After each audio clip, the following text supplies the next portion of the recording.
collecting tubule. Collecting tubule. Now, for the action of the vasopressin, there must be some osmotic gradient in the renal interstitial fluid from the cortex to the medulla up to the tip of the renal papilla, and it is to be formed by the counter current mechanism. This counter current mechanism is that there is the inflow. Inflow is parallel to and close to the outflow. If you bend a tube in a U-like fashion, then the descending limb and the ascending limb become close to each other, and the diffusion can take place. And it is possible in the loop of Henle, from the proximal tubule.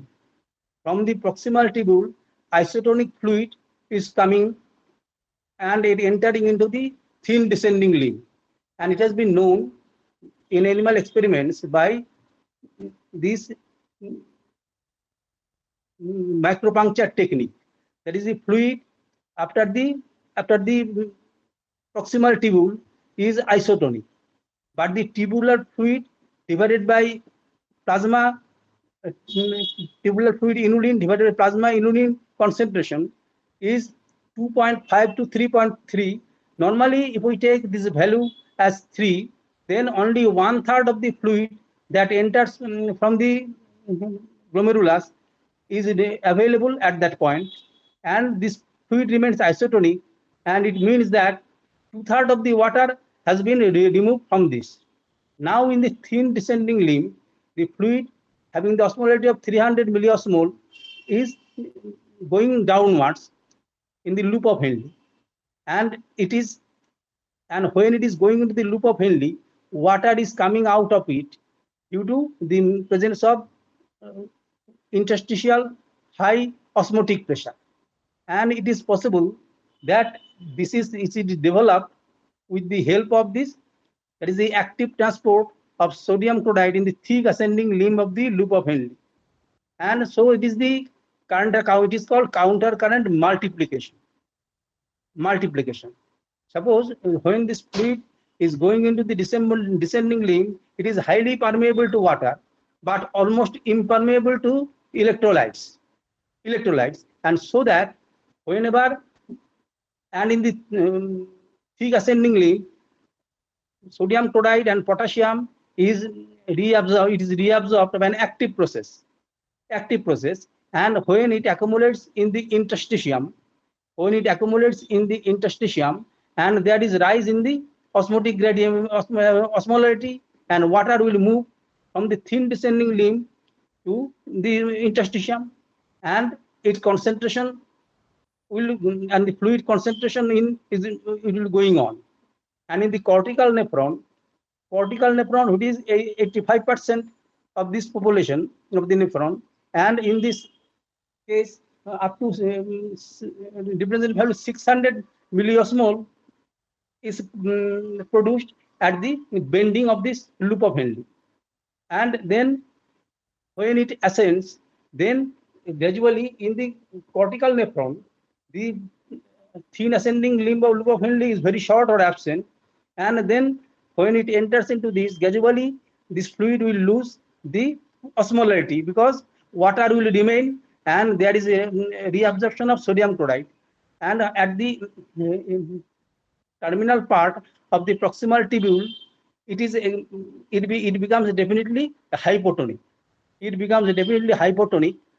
Due to there is the exit of electrolytes, and then the fluid that enters into the distal tubule is definitely hypotonic. And this fluid when moves, and then this thin descending limb, there is the distal tubule epithelial cell is structurally similar to that of the thick ascending limb. And what occurs, that is, in this part, water is mainly retained. Some amount is reabsorbed.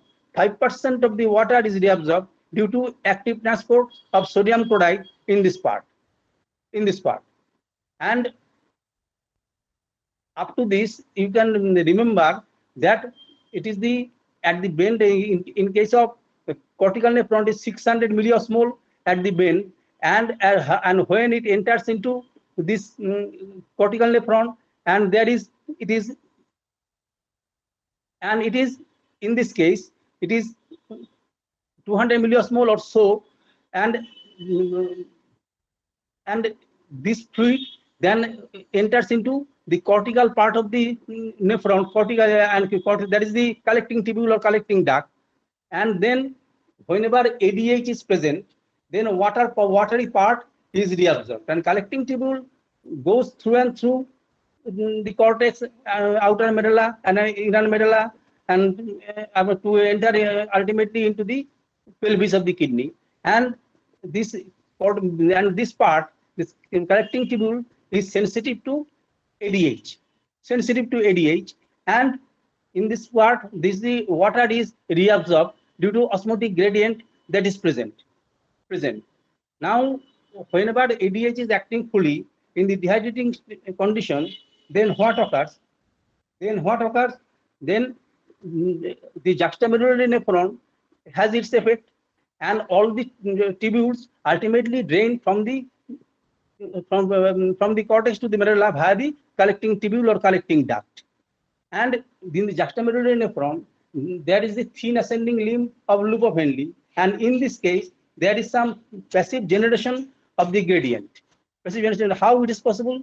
Because when the descending limb goes down, and in the juxtamedullary nephron, it becomes 1200 milliosmol per kg at the bend of the loop of Henle, and when it ascends, this thin ascending limb of loop of Henle is permeable to sodium. It is permeable to sodium chloride and not to the water, and so sodium chloride will enter from the interstitium into this part.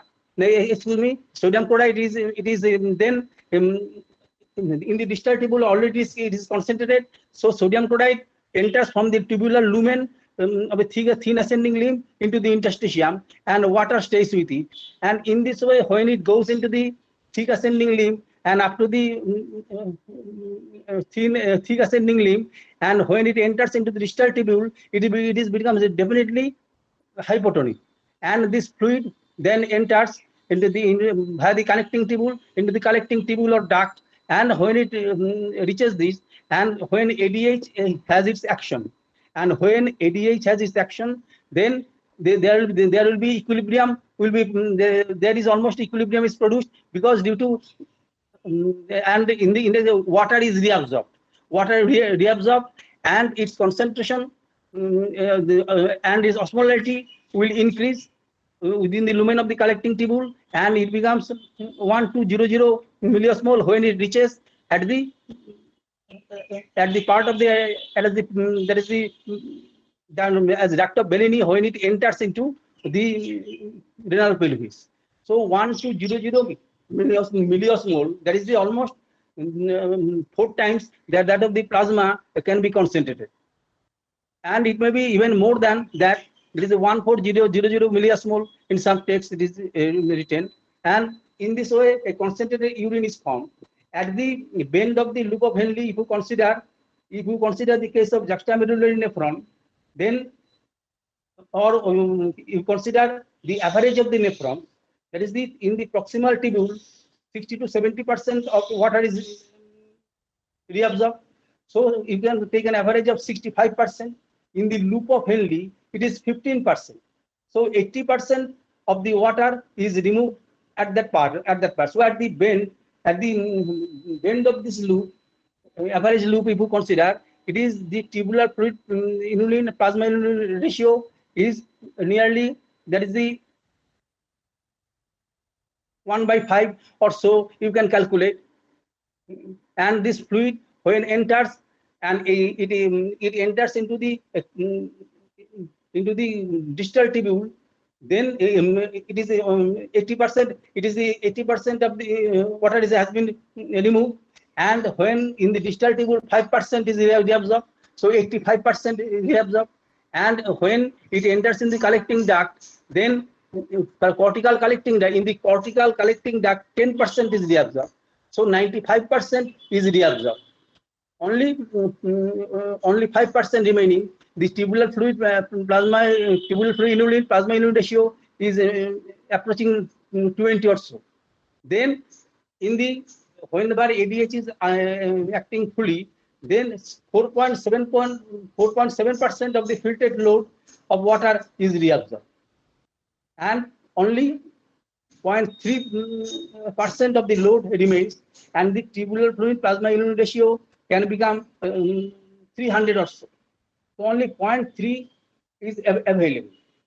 Now, how this is formed in the case of this gradient is produced, and it is the loop of Henle is called countercurrent multiplier.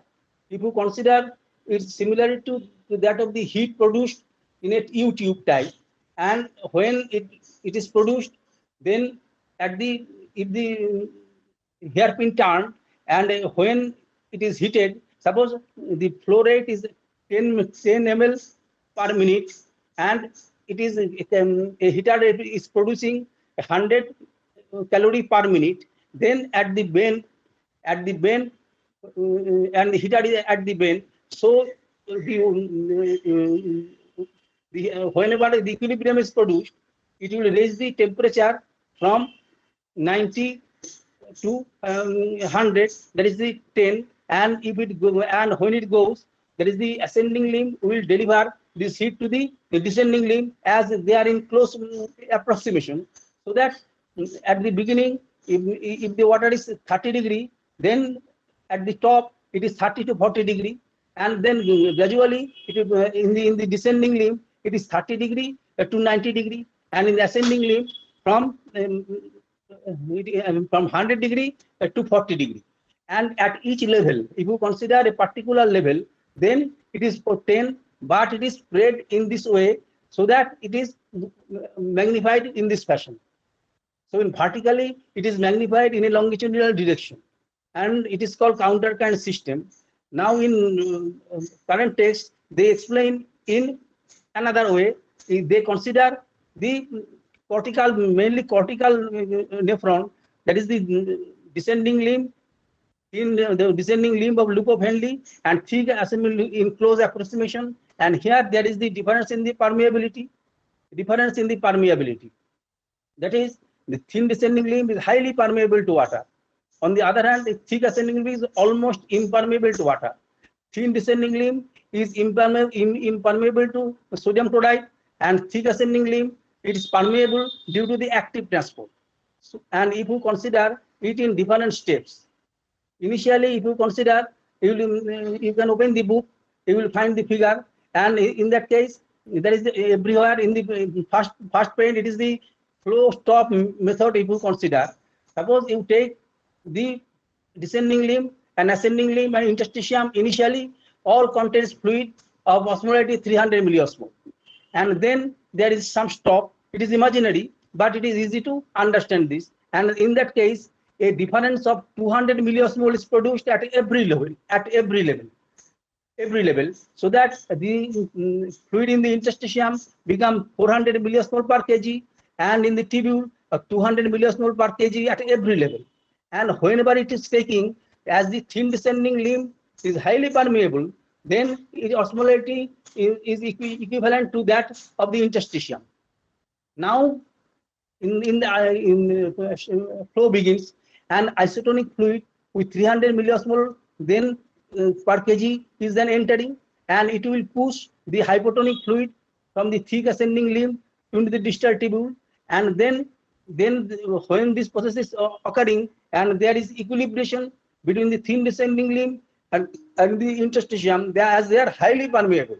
So what occurs is that in that case, at the thick ascending limb, and there is the interstitium, there are some differences in the differences, so that the more sodium chloride can be reabsorbed, and another equilibrium is produced. In this way, at every level there is increase in the osmolarity of the interstitium at every level, and decrease in the further osmolarity in the thick ascending limb. and the same. So ultimately, so what occurs then? There is generation of osmotic gradient in the loop of Henle and the interstitium. In the loop of Henle, initially it is that that is the beginning of that. At the hairpin turn, it becomes the cortical nephron. It is 600 milliosmol, and as we go to the cortex, it becomes 100 or 150 or so. Different tests differ in this case, and in this case it becomes definitely hypotonic, and this hypotonic fluid then enters into the distal tubule, and this hypotonic fluid in the distal tubule, and in the distal tubule it remains hypotonic, and because it is relatively impermeable to water, and sodium chloride is reabsorbed, some water is reabsorbed 5% or so, and in the cortical tubule, whenever there is, and in the cortical collecting duct, surrounding is the isotonic, and when ADH is acting, then water is moving, and it becomes equal to that of the isotonic, and in this way 10% of the filtered load of water is absorbed in this case. And now you can understand how it is possible. Hello. You can consult the text in front of you. Now this problem is that Sir, বোঝা যাচ্ছে না? হ্যাঁ বোঝা যাচ্ছে না? না sir, আরেকবার বলুন লাস্ট পার্টটা। লাস্ট পার্টটা, that is ঠিক আছে, if you consider the thin descending limb and interstitium and this thick ascending limb initially are isotonic and all contains fluid of 300 milliosmol per kg everywhere. It is the initial stage. Then you state that is the in the state. Then it is the transfer of osmotically active particles from the thick ascending limb to the interstitium, and this difference it is an imaginary concept, so that 200 milliosmol per kg difference is maintained. So that in this case, at every level, thick ascending limb within the lumen, it is 200 milliosmol, and in the interstitium at every level it is 400 milliosmol. So 200 is difference, and thin descending limb, as it is highly permeable, it will attain the same value as the interstitium, 400 milliosmol at every level. Now, if you consider that, then this flow is occurring from the proximal tubule into the descending limb of loop of Henle, and proximal tubule will bring the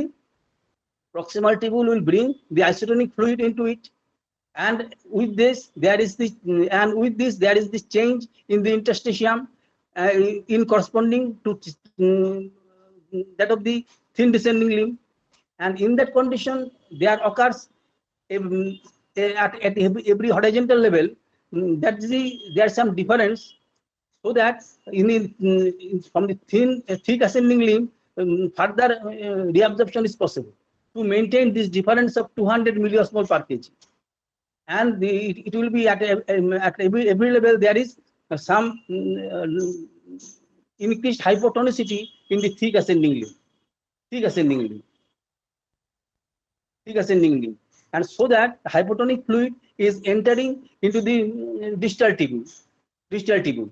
Now if you consider, then again flow is occurring from the proximal tubule in thin descending limb, and in that case there is again some changes, and these changes leads to further increase in the electrolyte increase in the interstitium, and there is further increase in the hypotonicity, and in this way there is a limit to which it is possible.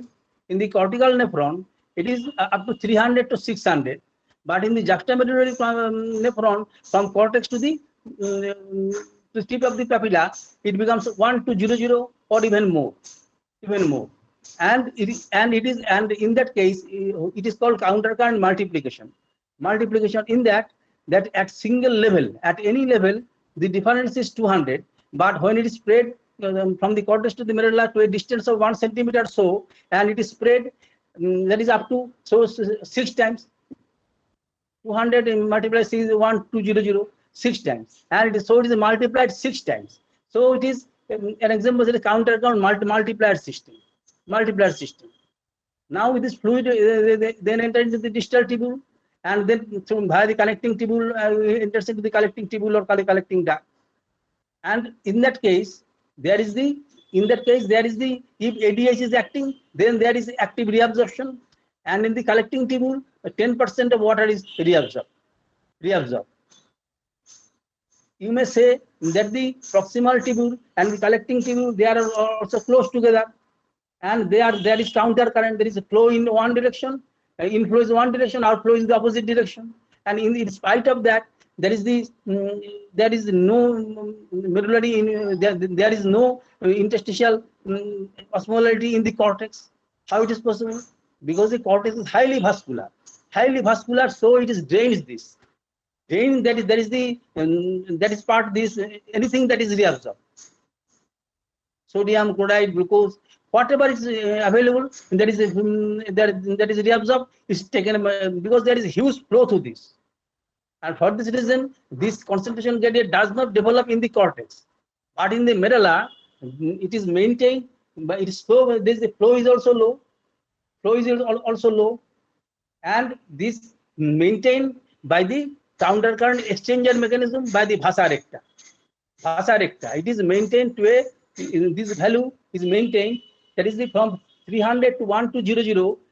Whenever there is ADH is acting at full swing, and it is possible that this not only sodium chloride but also urea, I am coming later. Now this is retained there by the counter current exchange of the vasa recta. You are familiar with the term vasa recta. This is the juxtamedullary nephrons. There is the peritubular capillaries. They have long loops accompanying this thin descending. There is the loop of Henle, and here the transfer of water and electrolysis is passive process, and they are very thin, and moreover the ascending limb is fenestrated. And what occurs that whenever there is the blood in the vasa recta, initially from this cortex it is 300 milliosmol per kg, and when it gradually descending, and then water is coming out from the descending limb into the water, because at every level there is interstitial fluid is hyperosmolar in comparison to that fluid that entering.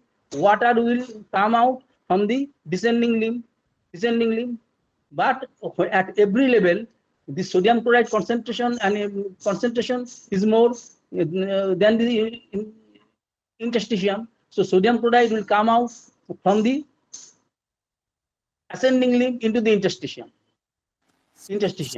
and water will enter into the ascending limb of the vasa recta. And in this way, and sodium chloride then enters into the descending limb of the vasa recta. So what occurs?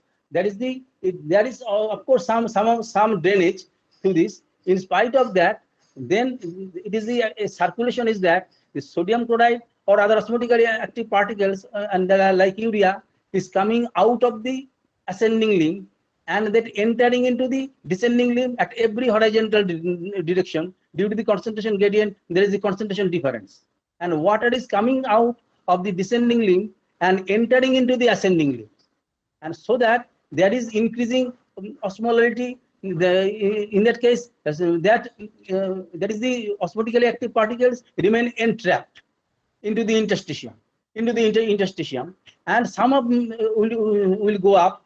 Some will, but major part of the electrolytes will be entrapped, and water will be removed. Water tend to bypass it, and in this way, it is maintained by the vasa recta. Vasa recta is a passive process. Water transfer is a passive process by the process of diffusion. So it cannot maintain this if this thick ascending limb cannot operate, and it is a passive process. So to generate this, the counter current multiplier thick ascending limb is most important, and the important absorption is the sodium chloride, the thick ascending limb by sodium chloride and 2 chloride calcium channel at the luminal site, and it is an example of secondary active transport. And sodium chloride and sodium is removed at the basolateral side by the same sodium potassium pump present everywhere in the body. Sodium potassium pump and the basolateral side. So it maintains the sodium ion concentration low. So the sodium can enter, sodium chloride and this potassium can enter by this channel, by this channel. Now urea has also an important role. Urea is passively reabsorbed. So in the proximal tubule, when it is 3 times, it is the tubular fluid plasma inulin ratio is 3. It is almost more than 3 times concentrated, and this urea concentration increases, and some of the urea enters into the by the process of diffusion. But when in the thin descending limb, some of the urea enters from the interstitium, and thin ascending limb also in this case. But thick ascending limb and the remaining part, that is the distal tubule and the collecting tubule, except this terminal part, it is almost impermeable. But in the terminal part or papillary collecting duct, it is permeable to urea. And whenever water is being reabsorbed in this part of this nephron, distal nephron, except the there is the papillary part of the collecting tubule, then water is reabsorbed and urea becomes concentrated. And concentration, and whenever there is the urine is become concentrated, in case of dehydration, ADH has its full effect, and in that case, the urea will move, and urea will move from the lumen of the papillary collecting duct into the interstitium. And of the 1 to 0, it is 50% is due to sodium chloride, and 50% is due to urea. Sodium chloride and other solutes constitutes 600, and urea it is 600. So in this it is possible, and there are urea transporters, and it is by urea transporters. It is a diffusion, passive diffusion, but a facilitated diffusion you may call, by urea transporter. Different urea transporters are there, and it is also facilitated by ADH, so that the urea can enter. Urea can recirculate in this way. Some of the urea enters into the thin descending limb and thin ascending limb, and it then coming out whenever there is concentrated urine is formed. So urea is important in that case. So, and urea is produced as the protein metabolism, you all know. Then so high protein diet increases the urea concentration in the plasma, in the filtrate, and everywhere in its concentration will increase. And so the urine concentration depends upon the urea content within the plasma. So high protein diet is responsible to some extent to concentrate the urine. On the other hand, if there is no action of ADH, and in that case the osmolality, that is the interstitial osmolality, will reduce because urea will remain less concentrated, because in the proximal part of the collecting tubule, cortical collecting tubule, and also the medullary collecting tubule, in the absence of ADH, little water is reabsorbed, so that urea remains dilute, and it will not enter by passive diffusion from the, even if the channels are open, it cannot enter from the lumen into the interstitium. On the other hand, the reverse occurs. That is, the urea can move from the interstitium in the lumen to be eliminated. The reverse occurs, so that the osmotic gradient is reduced. In some good tests, they say it is 800 or so. 800 so in comparison to 1 to 0, it is to some extent less, so that then the urinary osmolality will be less, and in the absence of ADH, huge amount of water is available, and it is also hypotonic, because the fluid that enters in the cortical nephron is hypotonic, and the hypotonicity is responsible in the presence of ADH, so that the water can enter into the interstitium. If ADH is absent, this hypotonic fluid will come out, come out. And in this process, you can consider that at the cortical nephron, at the level of the cortical nephron, what amount of fluid is entering. Of the total filtered load, 65% is reabsorbed in the proximal tubule, 15% in the loop of Henle. 65 plus 15 is equal to 80, plus 5% in the distal tubule. So 15% of the tubule, 15% of the that is the filtrate of water filtrate, it is goes up to the level of the at the point of entry of the cortical nephron. So 15% remaining, and of this, but this cortical tubule is not absolutely impermeable to water. Along with some electrolytes and substances that is reabsorbed, water is reabsorbed. You can consider it is 2%. So 13% of the filtrate load of water can be eliminated in the urine in the case of diabetes insipidus. And if you consider 180 liter per day in a young adult individual, so 13% 182 multiplied by 0.13, and then you get a value more than 20 liters. So 20 liters. So. And in this way, 15 to 16 ml per minute, if you calculate yourself, then this type of flow is possible in the absence of ADH. In the absence of ADH. Whenever ADH is acting, only 0.3% if you take, 0.3% of water is remaining. So in that case, 180 multiplied by 0.3 by 100, it is 0.54 liter or 0.54 liter or 500 ml per day is sufficient to eliminate the osmotic load that is required, 700 milliosmol per kg. Per kg. Per kg. Now we can discuss something other important items also, like that is the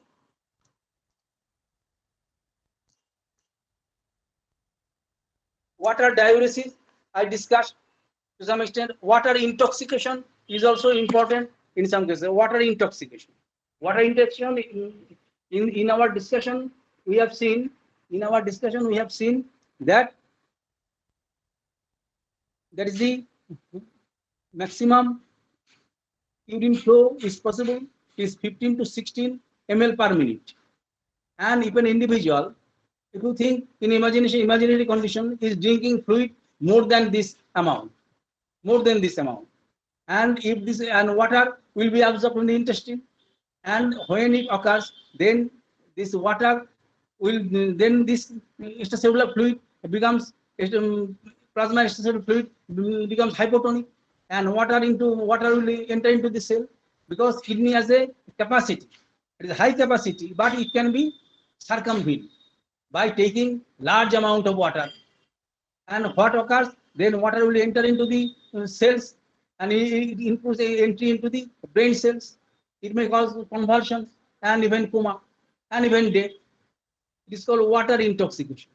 It is possible not in this imaginary condition, but whenever there is increase in the ADH level due to any condition, and water is not restricted, and in that case, this water intoxication can take place.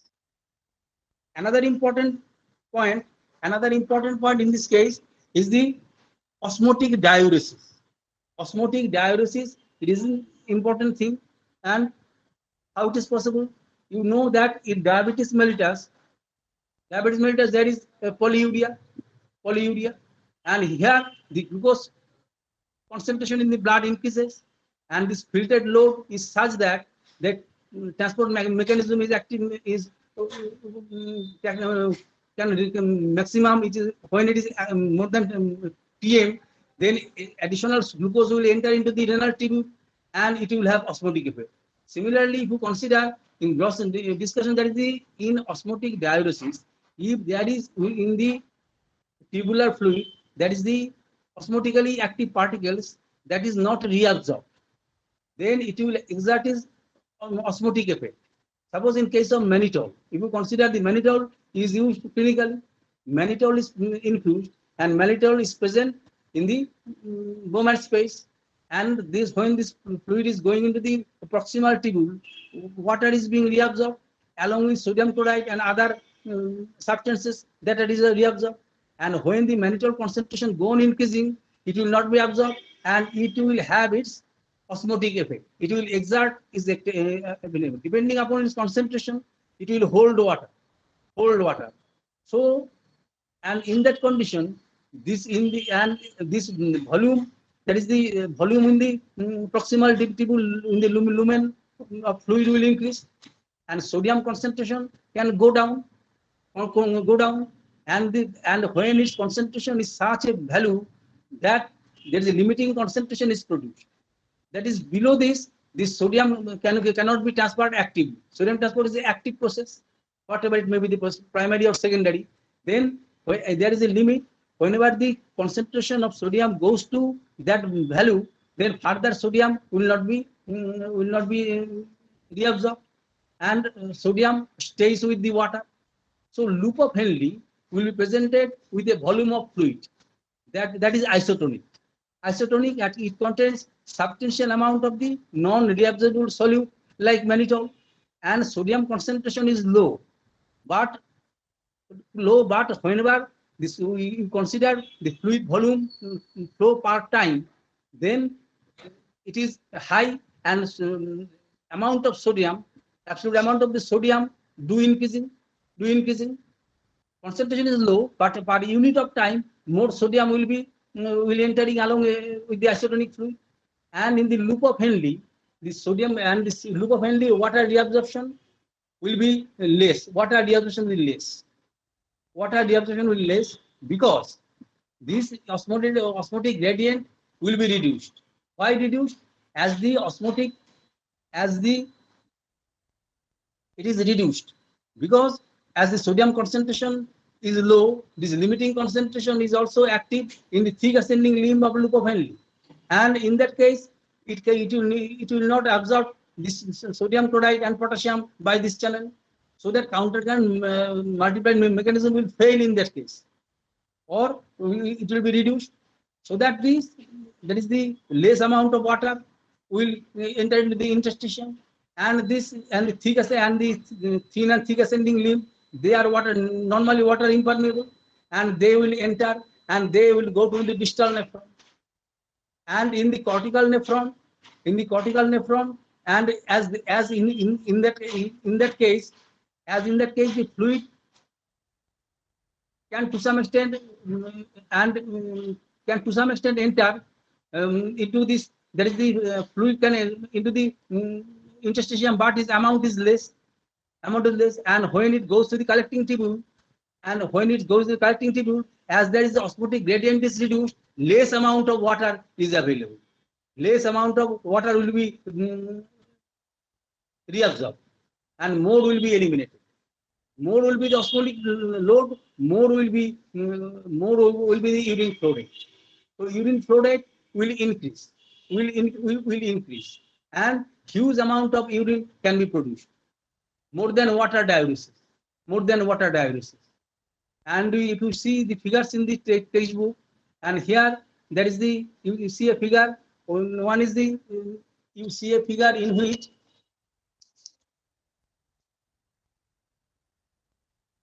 that is the solute load in the urine, in the abscissa and the ordinary, and the ordinate. If the urine flow rate can increase, and even in the diabetes insipidus, it can increase from the normal value, suppose 10 to 12 per minute, to much more than that. And even with the influence of ADH activity, as the medullary gradient is reduced with maximum ADH, whenever there is increase in the solute load in the urine, and then in that case the urinary, there is a flow with the maximum vasopressin, its urine flow rate will go on increasing.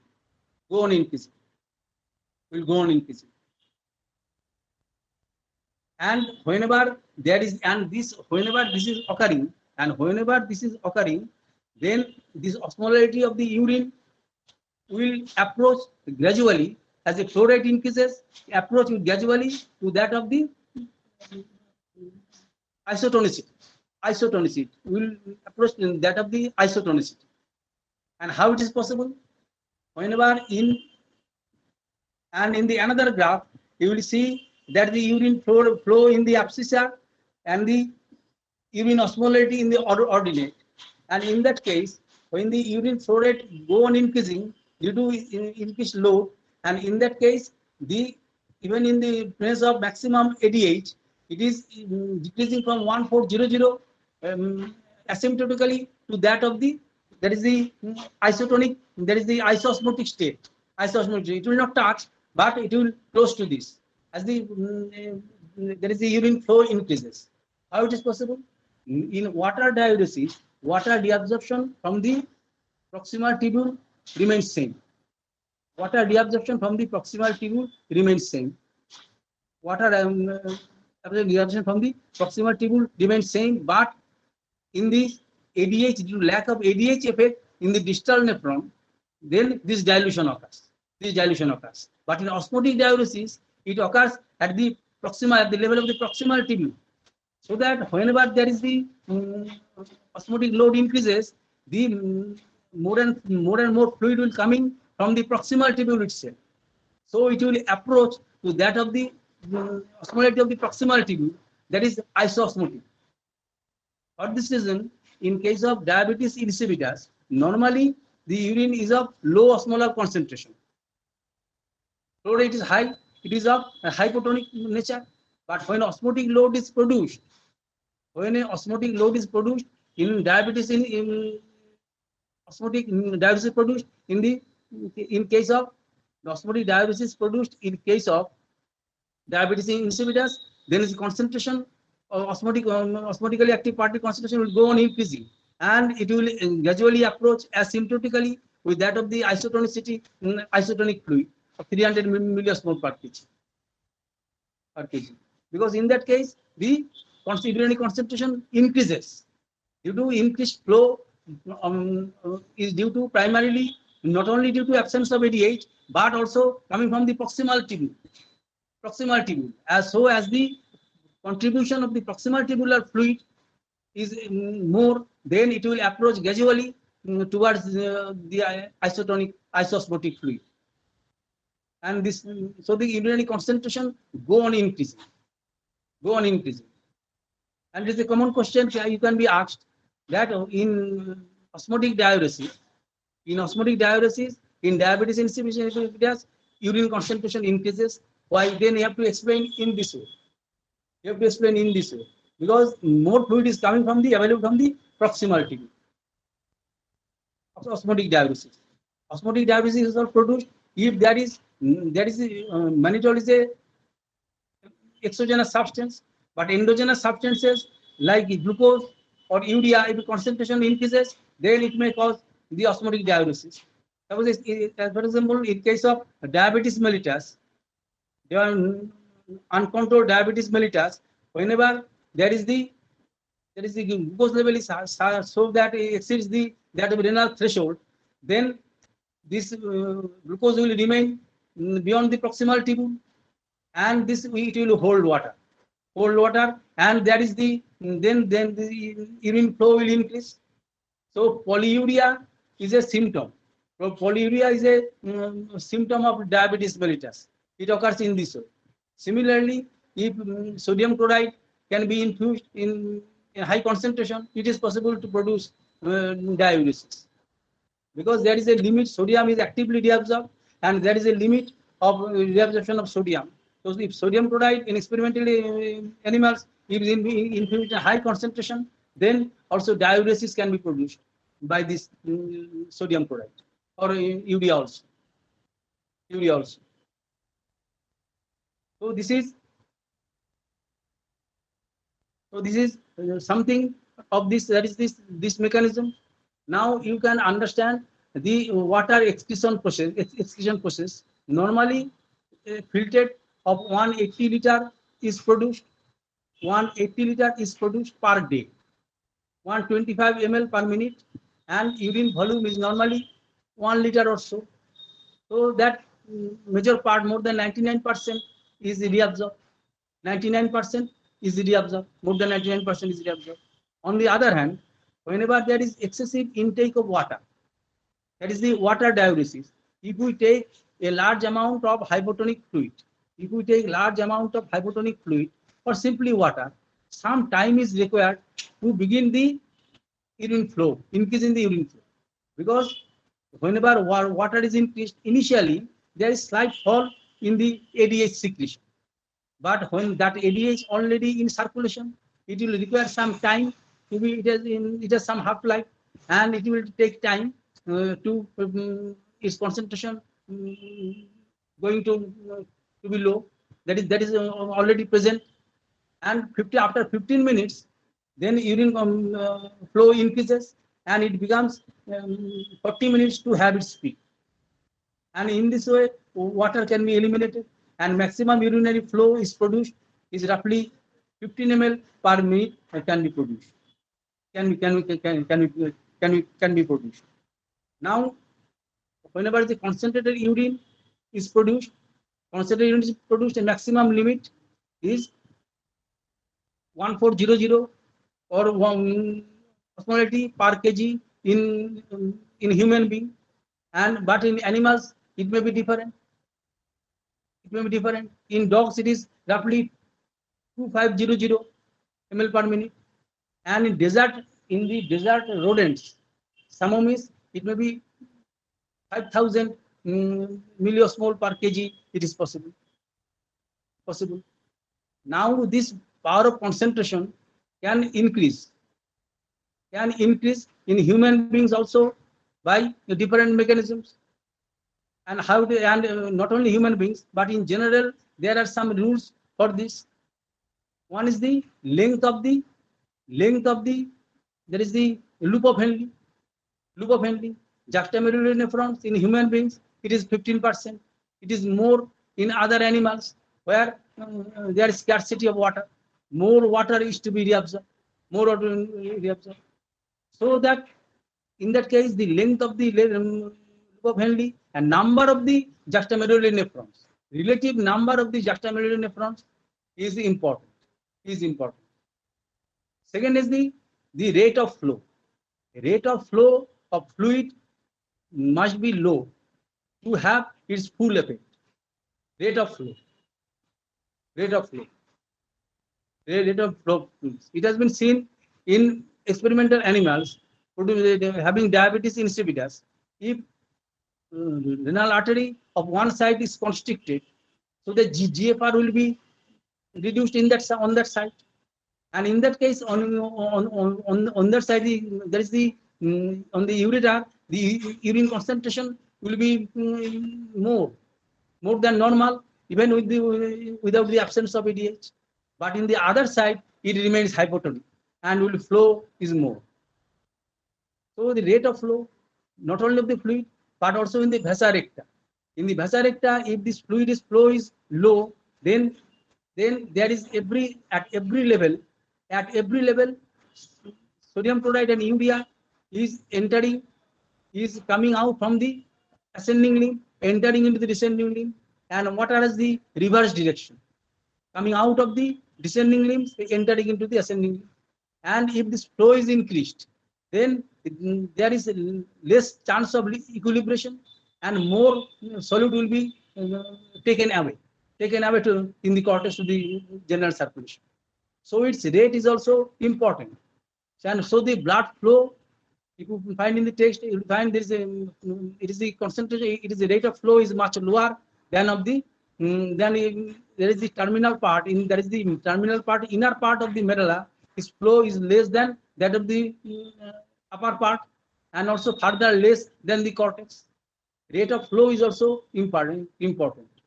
Both in the there is the nephron and also in the vasa recta. Another is the urea concentration, and there is the role of prostaglandins here. There are some prostaglandins that causes vasodilatation, and in that way it can have its effect upon the generation of the there is the osmotic gradient that is produced. If the vascularity is more, then this gradient will be less. So these are the factors that are important. Now we have to, if we want to quantitate the amount of water that is in relation to solute, what is reabsorbed or so, that then you have to consider the free water clearance. Whenever there is urinary concentration, then more water will be reabsorbed in comparison to the isotonic fluid. And whenever there is dilution, then this water will be excreted in comparison to that of the solute. And there is a term, free water clearance. Free water, CH2O, it is called. Free water clearance. That is the free water clearance formula is that it is the V dot, that is the urine flow rate minus C osmolarity. Clearance of the osmoles. Clearance of osmoles is equal to, that is the V dot, that is the urine osmolarity multiplied by the V dot divided by the plasma osmolarity. And so it indicates, this value indicates the amount of water present in the urine to produce an isotonic solution in comparison to that of the plasma. So that whenever the urine flow is equal to the COSM, that is the clearance of the osmoles, then this free water clearance is zero. But whenever the urine becomes concentrated, then this becomes a negative, and when it is dilute, it becomes positive. And from the data, you can find that gain or loss of water, that is the urine isotonic to plasma, in normal values, that is urine concentration milliosmol per liter, it is urine volume is 2.4 liter and urine concentration 290 milliosmol per liter, and their free water clearance is zero. But whenever vasopressin is active, maximal antidiuresis, that is in that case urine concentration is 1400, urine volume is 0.5, and gain of water is 1.9 liter per day. 1.9 liter per day. You can calculate yourself per minute, whatever may be the value. What ml per minute, and 1.9 liter per day is the gain. On the other hand, whenever there is no vasopressin, the complete diabetes insipidus, and in that case, there is the urine volume is 23.3 and urine concentration 30, and 20.3 is the loss. So from you can understand that 23.3 minus 2.4 is equal to 20.9 liters per day is the loss. Whenever there is no vasopressin action, free water clearance.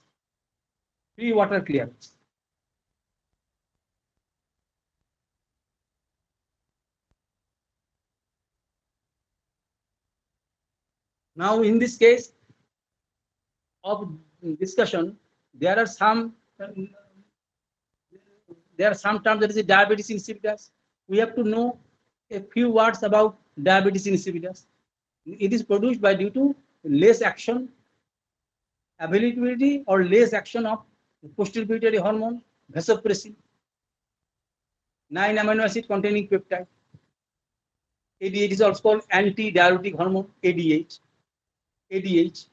and it is secreted from the posterior pituitary, but is found in the hypothalamus, supraoptic and paraventricular nucleus, and it is accumulates in the posterior pituitary.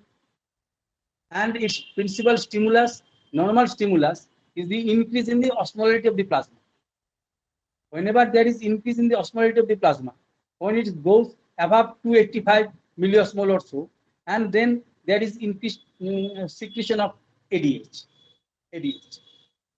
And what ADH done? That is when it acts upon the collecting tubule collecting duct at the basolateral membrane, and there is the V2 receptor, and this V2 receptor, it unites, and it by cyclic AMP mechanism, by means of the G protein, Then there is the activation of adenylate cyclase, and from ATP cyclic AMP is produced.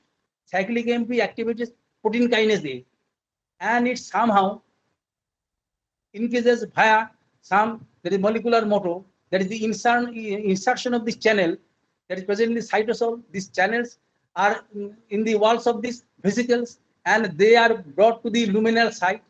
So they are inserted in the luminal site, and these water channels, through these water channels it will enter. It is the aquaporin 2. It is the aquaporin 2. The entry of water in the proximal tubule is aquaporin 1. Aquaporin 1. And it is also an example of a facilitated diffusion. In case of water, it is water can traverse every membrane, but in spite of that, for quick action, nature is produced this type of aquaporin in aquaporin 2. Aquaporin 2. And whenever there is no need of water deabsorption, as for example, whenever there is excessive hydration, in that case, the ADH will not be there, and these vesicles will come into the interior to be inserted whenever there is the need. There is the need. And so diabetes mellitus can be produced due to many reasons. If it is due to lack of ADH, then it is from the pituitary diabetes. It may be due to different reasons. But there is a term, that is the whenever the kidney is not responsive. Kidney is not responsive. And in that case, V2 receptor may not function proper. Receptor mediated in that case. V2 receptor is defective, and it is the X-linked, so that it is one form of recessive disease that can be produced. V2 receptors are not functioning, or in some cases, this target organ, this is the aquaporin 2. Aquaporin 2 may be defective. There is the V2 receptors are present, but these are absent. But this aquaporin 2 are defective, and or it is not properly inserted. So two forms of diabetes, pituitary diabetes, and due to that is defect in the target organ can be produced.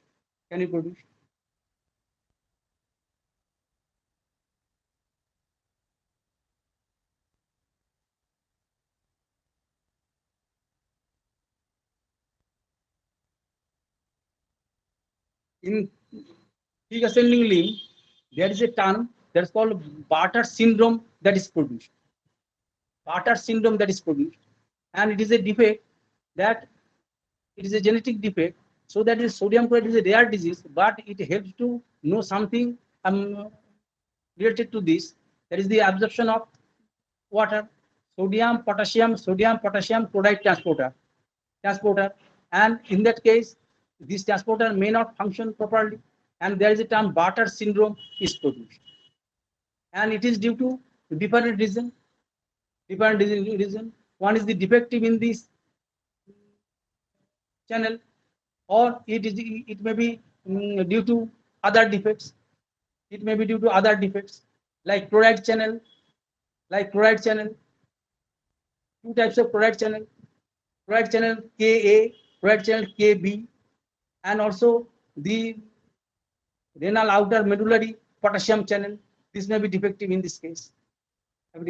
And in this condition, as the sodium is not reabsorption properly, so that sodium and chloride will be eliminated in the urine. So and due to this, there is a hypovolemia will be developed. Due to hypovolemia, then this renin-angiotensin system becomes active, and aldosterone will be secreted. But as the primary defect is this, then there is other defects are not there. There is the hypertension is not there, or alkalosis or hypokalemia will not be there. But there is increase in the hypovolemia, and there is the increase in the renin-angiotensin system mechanism in that case. This ends.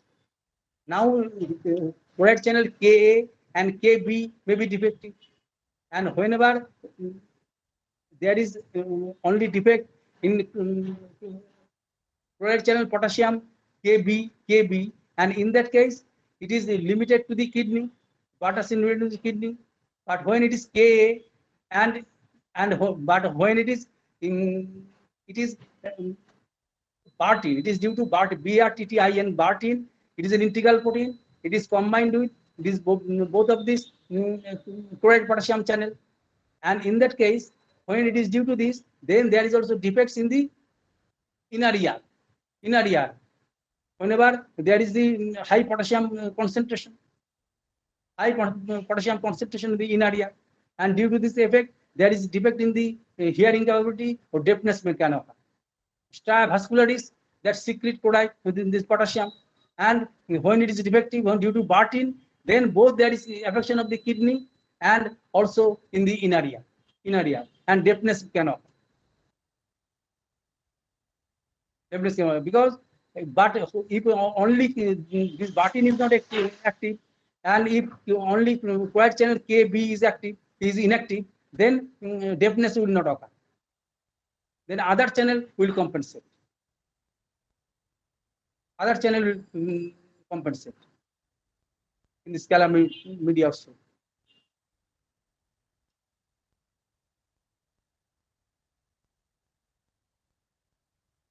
Time is up. You can ask any question if you think.